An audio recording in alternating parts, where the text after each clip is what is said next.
Hey there, everybody.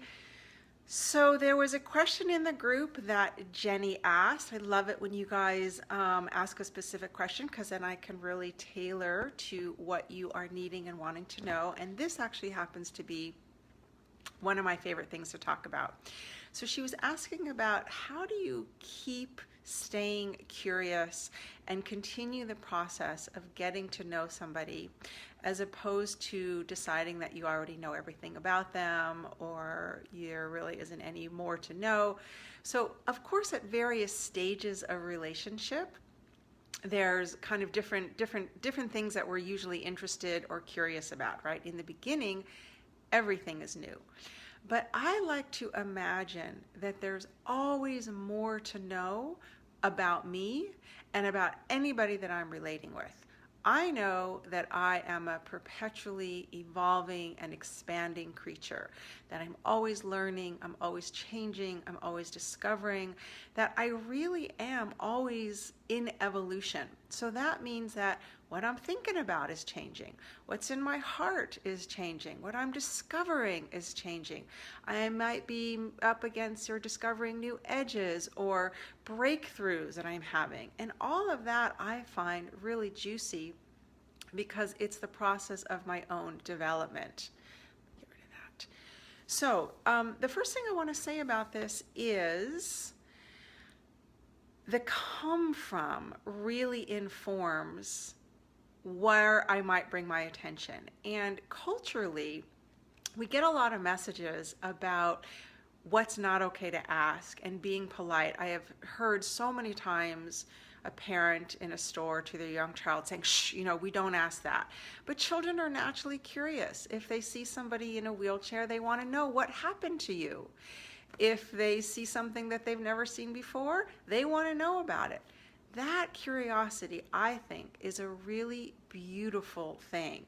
And the more that we can kind of separate just the innocence of that curiosity from some of the messages that we might be conditioned about you're not supposed to talk about that, you're not supposed to ask about that, you're not supposed to share about that.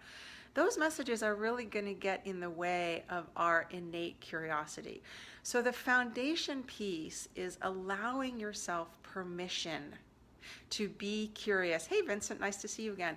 To be curious about what you're actually curious about, knowing that it's innocent. And then how you choose to ask about it depends on a couple things. It depends on what stage of relationship you're in, how much trust is there established between the two of you. It depends on maybe any stated boundaries. It might depend a little bit on the context. What you might choose to ask in a crowded restaurant might be different than what you'd ask in a more private environment. But a way that I like to kind of frame it is to let the person know, hey, there's something I've been really curious about. Of course, you're at liberty to talk about as much or as little or disclose as much or as little as you feel comfortable and really honor that boundary. Most people really like it when we're curious about them. I like it when people are curious about me. And, some people are better at it than others in terms of like doing it in a way where there's also a sensitivity. That's been a learning curve for me because I am naturally very curious and I like to ask questions. And so I've learned how to do that in a way that puts people at ease rather than kind of like shocks them a little bit. So the next piece is as you give yourself permission to be curious, it's like there's different realms of people, right? So there's our spiritual side, our emotional side, our physical side, our vision, our dreams, our creations, our creativity. So you can kind of start to think in those different categories like, what am I curious about this person? Am I curious about their drives and their motivations and their habits? Am I curious about who they were as a kid and what they were up to and what they think about? And, like one of my favorite questions, I teach couples this a lot, is to just make sure that they're asking each other, what's in your heart lately? What have you been present to? What are you ruminating on? Right? So it can be, I will often suggest to my clients that you actually like make a list as if you are filling out the Lisa manual, like as if you're filling out the manual. Maybe there's things that you'd like somebody that you're dating or a partner to really know about you, and then you can bring up that conversation. If there's things in particular that you want to know about who they are, which are maybe outside of kind of the social code. When I've gone on dates and people ask me like these generic questions, are you married? Where did you grow up? Do you have children? It's like, that is so boring to me because there's nothing original and creative about that. Questions that I like is, where's your creativity going these days? What are you excited about? What's inspiring you?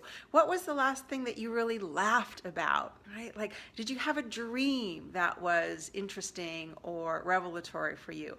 Like, that's just a deeper core. It goes to a deeper layer. And so that's where it kind of ties into, the more we give ourselves permission to be curious, the more those kinds of questions just present themselves. And I think what shuts that down is when there's this sense of, oh, they're not going to want to share that, or I shouldn't want to know that. So one of the things that I teach a lot of my clients this is, if you're dating, and I do this all the time, to ask the person that you're with, if you knew me really well, or no, if I knew you really well, what's something that I would know about you? And you can keep asking that question and get quite a bit of mileage out of it, because it can just keep going down layers and layers. If I knew you really well, what's something that I would know about you? So people who know me really well, things that they would know is, I love dark chocolate salted caramels. That's a little bit more of a topical layer. If they knew me really well emotionally, they would know that I really like it when people ask me questions, and I like it when people are curious about me. And I like to share my heart. And I don't know, I'm not thinking about a bunch of stuff right now because this isn't exactly a conversation. But I hope this is just kind of pointing to and illustrating how you can flip your curiosity switch by just giving yourself permission to imagine. Oh, and this is the other thing. So even couples who have been in a relationship for a very long time, it's really healthy to hold the premise of there's always more to know. Just because of what I said earlier, we are always changing and evolving and changing our mind. It's really important to keep having the conversation sexually about, what are you interested in? Where's your desire at these days? And kind of fill out that manual as well, because as soon as we decide we know everything, or I know everything there is to know about your body, that's a recipe for boredom. Right? So if you guys have specific questions about this that I didn't cover, feel free to write them in the comments. But I'm also curious, I want to know what you think about this, and practice some of it and let me know how it goes. Have a great day. Bye.